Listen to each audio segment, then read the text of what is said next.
Assalamualaikum warahmatullahi wabarakatuh. Bismillahirrahmanirrahim. Alhamdulillahirabbil alamin wa bihi nasta'in ala umurid dunya waddin. Wassalatu wassalam ala sayyidina Muhammadin wa ala alihi washabihi asma'in amma ba'du. Sahabat siraman hati yang dimuliakan Allah, di era digital ini seringkali kita melihat apapun dari segi sosial media atau apapun kegiatan kita selalu dinilai dari apa yang kita post dari sosial media, baik itu apa yang kita post atau apa yang kita lihat. Sahabat siraman rohani sekalian, seringkali kita melihat berita-berita hoax yang seringkali beredar dan kita tanpa menelaahnya. Seperti contoh hadis riwayat Muslim, barang siapa yang beriman kepada Allah dan hari akhir, maka hendaklah ia berkata baik atau diam. Hal ini sering ditekankan karena kita seringkali melihat berita-berita hoax yang tanpa kebenaran, tetapi kita sering menyadarinya tanpa kita ketahui dosa apa yang telah kita lakukan. Kita tanpa melihat sisi negatifnya, dengan pede, dengan beraninya kita lalu mempostnya, men-share kemana-mana. Hal itu tentu saja menimbulkan hal-hal yang tidak baik, bahkan termasuk dalam kejahatan. Seperti contoh kasus beberapa waktu lalu, ketika ada seorang disabilitas yang terkena kasus tindakan asusila, maka semua netizen berkata bahwa tindakan tersebut adalah tidak mungkin, dan kita bersama-sama mengutuk kepolisian.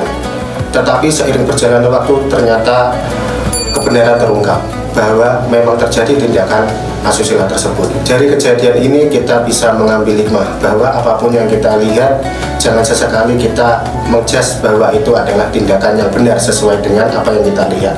Akan tetapi kita perlu bertabayun terlebih dahulu, karena hal tersebut sangatlah diperlukan dalam agama kita. Dan juga tindakan-tindakan seperti berjoget-joget, dan ini seringkali tidak terjadi hanya di satu gender, baik itu perempuan atau laki-laki, semuanya sama. Seringkali kita melihat lelaki yang menyerupai perempuan dan seringkali berjoget-joget dan dipost di media sosial, baik itu di Instagram, TikTok, Facebook, Friendster, dan lainnya. Bahkan seringkali orang-orang tersebut memiliki panggung tersendiri dengan jumlah subscriber terbanyak di YouTube. Hal itu tentu saja dapat menimbulkan hal-hal yang tidak baik untuk tumbuh kembang peserta didik dan juga orang dewasa sekalipun. Sebagai contoh, orang yang sudah mendapat predikat sebagai influencer, akan tetapi dia selalu memamerkan bentuk-bentuk lekuk tubuhnya. Apabila itu perempuan, maka akan menimbulkan syahwat bagi seluruh laki-laki ya.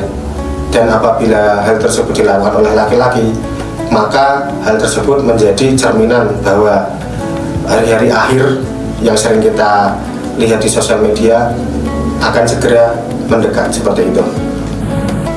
Sahabat siraman rohani sekalian, baiklah kita bersosial media dan juga kita benar-benar menghindari hal-hal seperti itu.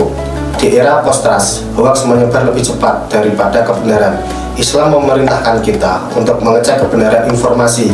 Dalam Al-Quran, QS Al-Hujarat ayat 6, kita diperintahkan untuk tabayun. Rasulullah SAW juga mengingatkan bahaya menyebarkan kabar burung. Cukuplah seseorang dikatakan berdusta jika ia menceritakan atau menyebarkan setiap apa yang ia dengar. Hadis riwayat Muslim. Dari situ kita bisa menjaga lisan. Jika kita hari ini adalah lisan kita yang kita punya yang tidak kita jaga, maka di kemudian hari, maka lisan tersebutlah yang membunuh kita. Membunuh dalam hal banyak, baik itu mencela, berkata bohong, atau menipu. Penipuan-penipuan di sosial media juga sering kali kita temukan. Contoh berita tentang COD, ya kalian tentu saja paham. Kita bertemu dengan pedagang di suatu tempat supaya kita bisa mendapatkan harga yang murah. Akan tetapi ketika di jalan, terutama ketika kita benar-benar menginginkannya, ternyata tidak terjadi transaksi itu, atau bahkan seringkali kita mentransfer sedemikian banyak uang, maka kita ditipu, seperti itu. Baik, demikian informasi siraman rohani yang dapat saya sampaikan. Semoga kita dapat bijak dalam bersosial media dan selalu baik dalam bertutur kata. Sekian, wassalamualaikum warahmatullahi wabarakatuh.